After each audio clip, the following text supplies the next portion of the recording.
So I came down here and I was actually planning on both of these, winding the bobbins and go ahead and do some, going to do some test stitches. Planning to, adjust, potentially have to adjust the bobbin tension and then the thread tension up top, upper and lower tensions. So I investigated this a little further, and I think I've already noted that I assumed, for some reason, I thought there's a bobbin in here, and it's just the bobbin case that's present. So you basically push this lever over, and this comes out. So let's see that. Well, let's do it one-handed. Maybe not, but yeah, no bobbin present. So I can focus. I might need to clean that out a little more too. So. Yeah, but the good thing is, I actually found two Hoyt rotaries that I've committed to. One is very similar, almost looks exactly the same, other than it looks like the lever goes over, and there's an electric motor. So I'm sure it's a newer than an FR model, but it might still be called an FR. And it has basically like a friction wheel on the motor, and then this lever comes over, and there's a friction wheel for the bobbin winding. The thing is, that one doesn't come with a bobbin winder, and it doesn't, it's basically like this look right now, doesn't come with this plate. This plate looks like it's going to be a little more complicated to fabricate an equivalent plate, but if I want to actually restore that one, I'll find those parts. But for now, I'm thinking that'll be a parts machine, and it has parts that are better looking, so I could beautify this one up to make it look a little better. The big thing with this one was, as I suspected when I clamped on to, I was focusing pretty good too, when I clamped on to get this loose, I should have clamped on here, and for some reason, like an idiot, I clamped over here.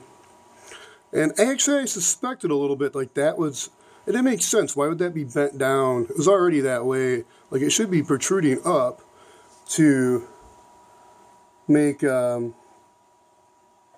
if that goes in right there. See if I press a button there, it goes in right there, there we go. So as you can see, I kind of crinkled this side there. So the bent end, there's a little, it's bent down right there. So I gotta kind of bend that back up. And it almost looks like it's kind of bent even, like, it might still be a straight shaft. Hopefully the shaft's still good, but it looks like it's all the way back there bent, so I gotta like pull this up. And then that little center spring's gotta come up. Has to be cleaned a little more, but I figured I can just cut a little disc with a knob coming up of leather or rubber so I can get tension on the bobbin. And this should be suitable. And it looks, oh boy. But that's, right now, I'm not going to completely disassemble and rebuild this. I'm just still impressed. I mean, I probably sound like an idiot, but at the same time, let's see, get this focused back to where, there we go. This just amazes me now. It's so quiet. It's just amazing. Then compared to this one, man, that's so not quiet. Now, I think I've covered where I'm at on this one. I need to get the bobbins. The electric one I committed to, and then I also committed to a whole nother treadle one. And the treadle one looks like it's definitely a way better condition in general. Desk and machine. That machine I mainly committed on because it came with a bunch of bobbins. So that have a bunch of bobbins and accessories. Also, I think I've got most of the accessories with this one that I probably won't ever even use. There is a zigzag accessory I found that might be interesting on this just to have. I mean, I haven't even sewn with any of my machines yet. Like, any machine I've ever sewn on, my oldest sister has. So any of my family's machines, my oldest sister has. Yeah, so, I don't know. It still seems kind of cool to have that, just to have for a collection perspective and the capabilities if I ever need to. This machine, I think, going through and a little more thoroughly inspecting in detail what needs to be to thread the bobbin, thread the machine, and then tension out, make sure, tension sets optimally for the thread, and then also the upper tension and then the lower for the bobbin. Actually, I went down here, and this was kind of stuck, so I kind of had a hammer on that lightly to open those up. But I think this one was still a little, yeah, that one's still a little stiff until you get about there. Then it's good. This one does come with a bobbin, so the bobbin was present, and I think I looked at it anyways when I removed from the machine, because this was one of those vibrating shuttles. It was kind of amazing to me because I've never seen anything like this before. But the bobbin is present, and it's not focus.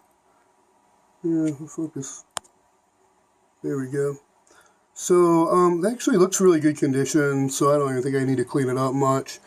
But I did wind up cleaning the inside of here, got those polished a little smoother, and then the rails.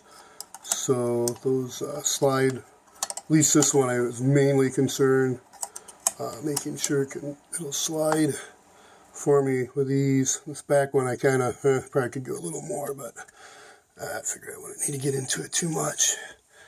So, let's see if I got that closed.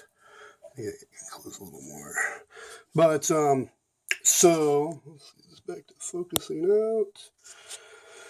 So, in more thoroughly inspecting, I need to verify, and I didn't see a spring. Oops, I'm not too focused. Let's see, let's try to get this. There we go. I think there's a spring missing. I think there's supposed to be like a little spring over here.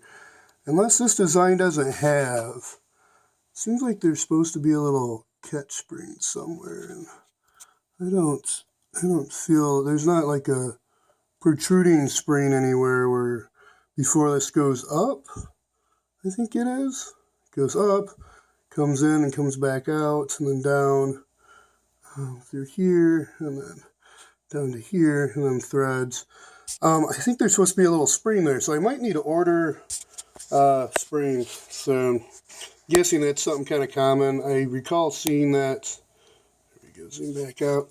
I recall seeing that on Central Michigan Sewing Supplies website, which is neat. There's like the 2 sewing companies here in Michigan that have supplies, so that's pretty cool. To find out. So somebody else mentioned too the west side of Michigan, Holland's got a good sewing network and whatnot too online. But anyway, so I'm probably just gonna source this part once I verify, confirm I need that. I'll buy that, and then this is I'm kind of waiting right now till I go pick up. So I gotta go get that part. But I just want to do a quick update. Confirm that I gotta bend this back out. Need the bobbin. I think all the other parts are good. I think cleaned enough. I might go through where the thread runs, and then kind of back and forth with like maybe some kite string or something, just to kind of clean up, polish a little better. Maybe even a bigger piece of string. Maybe even yarn, but it seems like cotton or something absorbing string would be better. So, and then this machine, I think this is ready to go, except that spring. I think I need that spring there. So, all right, well, be safe, stay healthy, and have a Merry Christmas, Happy New Year, and until next time.